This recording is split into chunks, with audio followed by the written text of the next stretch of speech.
Another alternate history video, and tonight I got the 2016 election, which of course was held between Donald J. Trump and Hillary Clinton.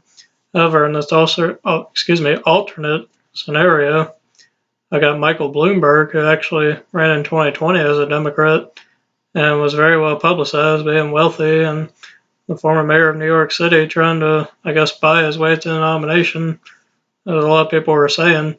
Anyway, I got him as a nominee if he decided to run 4 years earlier. And then I got Ted Cruz, who actually did run and came up short to Trump and getting the nomination. So we'll see how this scenario could go. Now, of course, Cruz will still take the Mountain West safe like Montana, Idaho, Wyoming, Utah. Very traditionally conservative and Mormon. Cruz would resonate good with them. And his home state of Texas would go solid for him. Great Hispanic appeal he could have, definitely. And as well as Oklahoma, Kansas, all of Nebraska, including the second, I think would be pretty solid. I mean, it could still be close, but I think it would edge out Cruz in this case, as well as the Dakotas, he would win.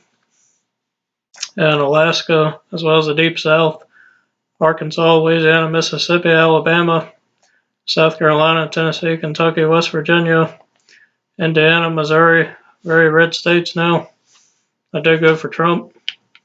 Now, Bloomberg states, of course, would be Washington, Oregon, California, Hawaii, Illinois.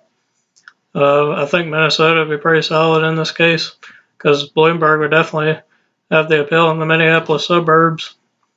It'd probably definitely be a bigger margin than Hillary wanted by, because of course some of Trump's base would probably stay home if it was Cruz as nominee. So I'm sure it would be a bigger margin for Bloomberg in this case.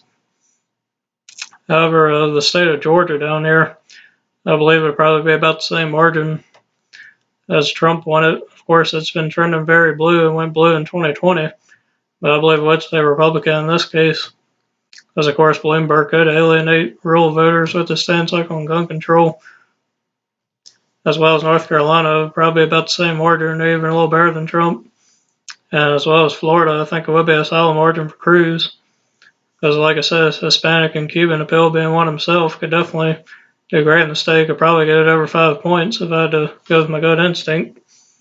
Now, state of Virginia, however, Cruz could actually do a little better in the northern part because he has more establishment appeal. But since Virginia has gone very blue over the past 10 years now, the way it's trending, I believe it would still edge out Bloomberg in this case. Now, Nevada could be interesting because Cruz actually had pretty good appeal here in the Sun Belt, being Hispanic and himself.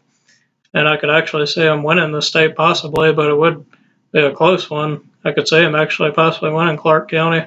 I think Bloomberg would probably still win Vegas because of how populated and Democratic it's trended, but Clark County, I could definitely see Cruz probably flipping.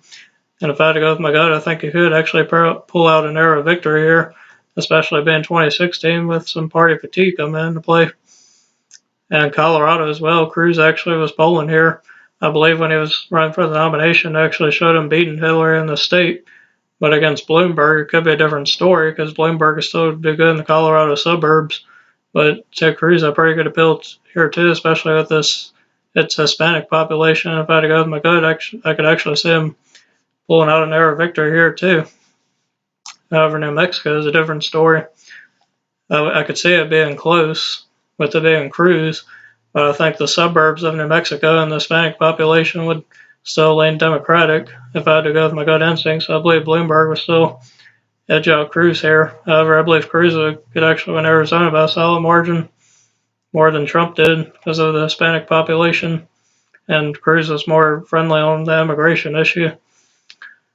And Iowa and Ohio, I believe, would actually go Cruz because of the way they've been trending, definitely trending red over these past couple of cycles. Now, he probably wouldn't win as big as Trump did, but I believe it would still be pretty solid enough for him to win both these states, Iowa and Ohio, because of how much they've trended red now. And that does put Cruz over top at 274. But for the rest of these states, I believe Bloomberg, of course, wins some state in New York, as well as Vermont, Massachusetts, Rhode Island, Connecticut, New Jersey, Delaware, Maryland, and D.C. I believe he would win Pennsylvania too, because they would definitely have a good appeal in the Philadelphia suburbs, and Cruz will regress there. And I believe Bloomberg would take Wisconsin, Michigan pretty solidly. Because like I said, the suburbs, Cruz wouldn't really have great support there because he didn't resonate with unions like Bloomberg could. And I believe Bloomberg would New Hampshire pretty solidly because they do great with college educated and being from this region, as well as Maine at large and Maine the first. Excuse me. Now, Trump did win Maine second both times. However, it's more of a rural district, and maybe Cruz could still pull it out with the way it's been trending.